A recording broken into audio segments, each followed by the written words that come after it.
And welcome back, you lovely people. We're going for another one of those from the Salmonella Academy channel on YouTube. They have some great history-based videos on there, and we've only actually covered, I think, maybe 2 of them so far. I can't remember off the top of my head. But this one is actually called The Presidential Assassination That Nobody Talks About.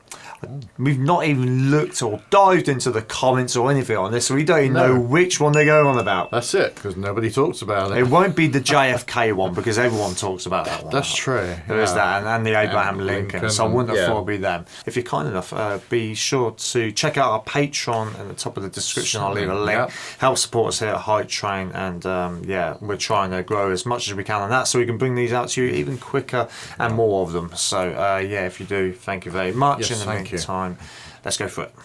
This video is sponsored by Skillshare.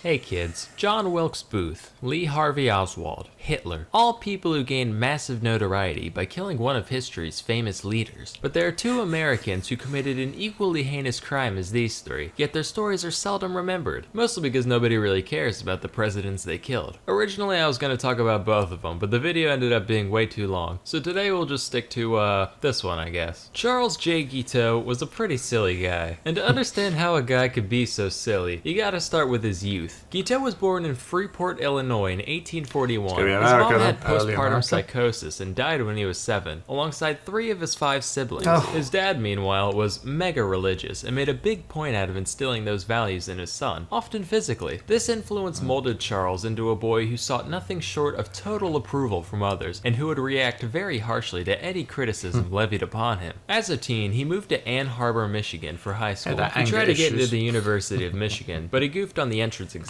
So he did what anyone in his situation would do and said, well, so much for real life. I'm gonna join a commune. Specifically, he became part of the Oneida community in New York. In some aspects, this place was a pretty run-of-the-mill religious fellowship, from each according to their ability, it's to a posh each according to their need. community. But there are a couple of things that made it special. First off, they followed a doctrine known as Christian perfectionism, whereby everyone would strive to live their lives completely free of sin and reach a divine level of perfection while still on earth. Now, this isn't really unique to Oneida, but whereas most people would achieve this through staunch discipline and careful self-reflection, these guys would just get together and take turns roasting the shit out of each and every member over any minute flaw they could possibly have. Real great for the psyche. They also practiced what was basically an early form of eugenics, where aspiring parents would have to submit an application and be judged by the committee on their moral and spiritual fortitude. If they were allowed to mate, children would be separated from the mom about a year after birth and raised communally in the children's home. After all, wouldn't want any of those hopelessly flawed toddlers to think they're deserving of any affection whatsoever. Oneida also believed in what they called free love, which meant that anyone could bang anyone at any time as long as they kept it hetero, and exclusive relationships of any kind were actually frowned upon, which seems like kind of a weird habit for people trying to 100% FC this whole Christianity thing, but whatever. But wait, you're saying, how can you have selective breeding at the same time as extremely unselective breeding? Aha, see, that's where male continence comes in. Under this rule, a pair could go at it for as long as they wanted, with the caveat that the dude's not allowed to nut, pull out or otherwise. That way, it's not a sin. After all, as the Bible says, if the dick don't spit, you must acquit. Paradoxically, for the women. In fact, not only did the commune believe in female orgasms, they actually prioritized them, which is like unheard of in the 19th century. They'd even have the middle-aged women of the society train the teen boys in the art of holding in the old pelvic sneeze. That way, there wouldn't be any chance of conception in case the guy goofs up his first few tries. So anyway, young Guiteau joins this whole thing, and endured countless blows to his massive yet fragile ego, thinking he's at least gonna get a piece of this communal action. Except, the criticism towards him wasn't just a formality like it was for others. Everyone there genuinely fucking hated him, on account of the fact that he was a raving neurotic narcissist. He never caught a single piece of this allegedly free love, and after a while, they all started calling him Charles Get Out in the hopes that he'd leave. This is real. And after 5 long years of this abuse, case, Guiteau finally got the hint and moved to New Jersey. He tried starting a newspaper themed around the Oneida religion called the Daily Theocrat, except nobody cared, so that failed. He went back to Oneida and tried to sue the place in order to get back pay for all his voluntary unpaid labor while living there, but apparently I'm mad butthurt isn't a valid reason for prosecution, so that went nowhere. Finally he said, well, when your devotion to God has failed you, there's only one path in life left. Time to become a lawyer. He managed to pass an examination to gain admission to the Illinois bar, and subsequently joined a law firm in Chicago at the age of 27, where he met his soon-to-be wife, one Annie Bunn. Of course, Guiteau never really got to be a lawyer. He only argued in one actual court case. Most of his time was spent doing bill collection for random clients. So this job gave him insight into how debtors think and operate, which allowed him to turn into quite the con man, dodging bills whenever and wherever he saw the opportunity. Even on the job, he'd frequently charge exorbitant contingency fees after the fact, upwards of 75%. And sometimes he'd just keep it all and completely ghost his clients. After all, what are they gonna do? Send another bill collector? Well, it turns out they did, so Guiteau and his wife fled to New York. Here he ditched law and started getting into politics. Specifically, he wrote and delivered a speech in favor of Horace Greeley, the 1872 Democratic presidential candidate. And he somehow got it in his head that if Greeley won, his campaign would be so greatly indebted to him that they'd fulfill his desires to be the Minister of Chile, as though a total rando like him could just, name a job and it would be his. In reality, the speech was an incoherent mess heard by next to no one, and Greeley lost by a landslide. As the years passed, Annie got real sick of living life on the run with a broke-ass bitch, and Charles was none too keen on her weighing him down either. But back in the day, you couldn't just divorce someone willy-nilly, you needed a valid reason for it. So Charles concocted the brilliant scheme of banging a prostitute and then having her testify in court. The plan worked, with the pair successfully divorcing in 1874, and the only downside was syphilis. Whoops. Guiteau started dabbling in theology again around this time. He published a book called The Truth, which was almost entirely plagiarized directly from John Noyes, the founder of the Oneida community. But despite being a man of God, Guiteau was still very much a two-time varmint, and moved frequently in the dead of night to keep collectors off his tail. His brother caught wind of this and wrote him a letter basically saying, hey, maybe you should pay your bills now and then so you can be, a functioning member of society. To which Charles replied, and I quote, "Find $7 enclosed, stick it up your bunghole and wipe your nose on it, and that will remind you of the estimation in which you are held by Charles J. Guiteau." God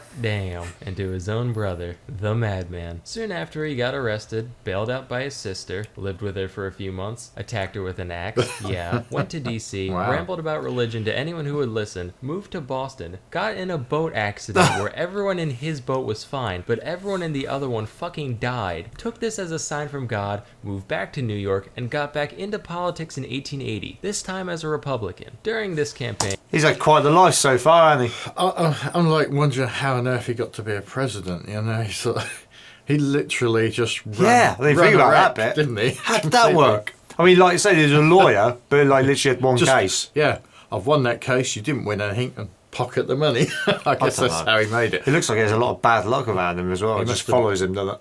I think he made a lot of it by the look of it, didn't he? I love when he got out of marriage. Oh. You like that, do you? I thought you might. I thought it was quite funny, yeah. You got to do something wrong in the marriage to get out of it. There you go. I'll pay you to so we can go and do this, and then you can go and testify in court that it happened. Oh yes, you've done something wrong. Oh, we can't keep you in marriage anymore. I don't know, he looks like quite father. He's probably not funny. But then his sister takes him in, bails him out, and then he attacks her with an axe a couple of months later. He sounds like a real nice chap, doesn't he? Well, nobody likes him, do they? He got kicked out of everywhere he's been. His brother didn't really like him, and he didn't like his brother. His sister he's attacked. He's moved around the country and stole off everybody. See, I don't know the presidents, so I don't actually know if he became president. Maybe that's why no one talks about him. But it says the presidential assassination, so I'm guessing during this very soon we're gonna see him become president. Amazingly, yeah. Well, that's gonna be intriguing.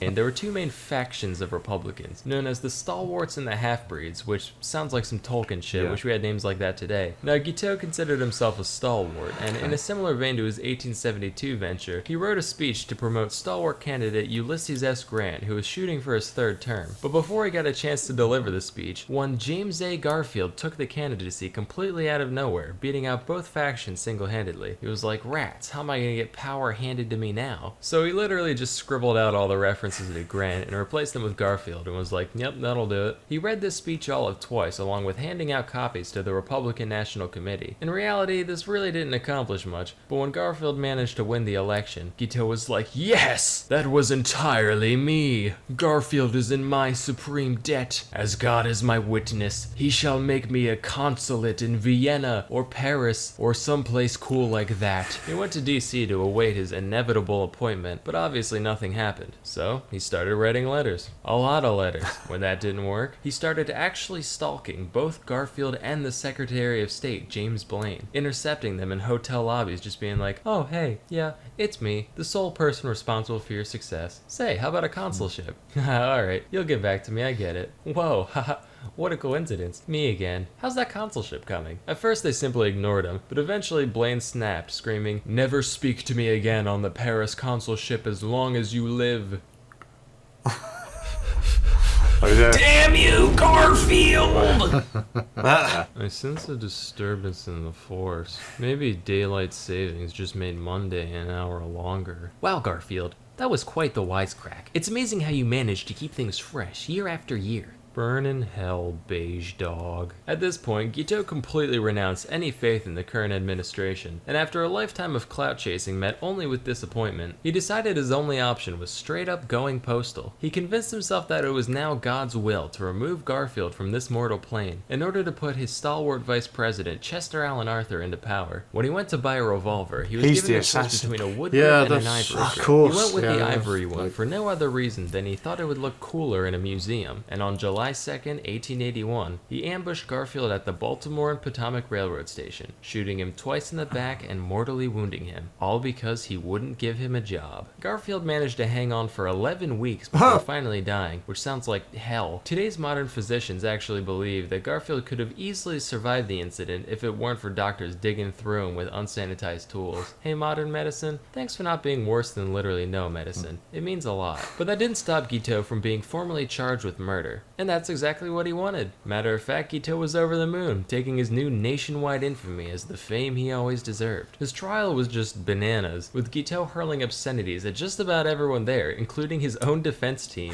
and formatting his testimony as an epic poem which he recited in full. He even dictated an autobiography to the New York Herald, which, get this, he ended with a personal ad for a nice Christian lady under 30 years of age. What a baller. When the guilty verdict was read, he called everybody there low consummate jackasses, and on June 30th, 1882, Guiteau smiled and waved to his adoring fans as he was walked to the gallows, where he recited a repetitive, deranged poem he wrote that morning, which was performed in a high-pitched falsetto voice, since it was written in the point of view of a child. He asked for a full orchestra to play during the reading, which I don't have to tell you that went nowhere, and promptly thereafter, he was hung. When the gallows dropped, people were probably like, ugh, Jesus, it's finally over. I just came here for a nice little execution. They subject me to all that? I want my money back, frankly. So it just goes to show, you can't always get what you want. Unless that thing is getting everyone to hate you, that's extraordinarily easy. But for everything else, you're gonna need a combination of hard work and know-how. While the former must ultimately come from within, there's plenty of resources out there for the latter. The best of which is a seldom talked about little startup called Skillshare. Sponsor time. Skillshare is an online learning community with over 20. What do you make of that then? We got that wrong from the start, didn't we? Yeah, we just assumed that he was going to grow up and be president. Just because the title just because he threw became us off a bit, he became a lawyer, Yeah. and I thought that was it. He's going to be I the think president. just after it started, after I'd said that, I almost thought, like, no, he's going to be the killer because he's such a bad guy. When it was just I don't think it was necessarily that he was bad. He was more deranged. maybe that's it. Yeah, He didn't seem with it, did he? Partway through that, kind of a difference, aren't they? Yeah, and just like I said before, chasing his sister with an axe when she took him in. Now that's deranged on his own. Most normal people would just leave, but yeah, he obviously didn't like not getting his own way, did he? He mentioned no, I wouldn't have that, Kev. Not at all. you know, didn't like the president that was in, so shoot him. I've heard of Garfield and all. I should have actually got that, to be fair. And just to see that Garfield probably could have survived that. He kept going for 11 weeks, 3 months, seriously. But it was because of all the digging inside of him, with the non-sanitary side of it. Yeah, now there was like vote on who would have him, but obviously he thought the quickest way is just shoot him. Like I mentioned earlier, let us know in the comments your thoughts on that one from the Salmonella Academy. And yes, we'll probably be taking a look at some more of the Salmonella as time goes on. So be sure to subscribe. Other than that, thanks for joining us, and we'll see you in the next one. Catch you on the flip side.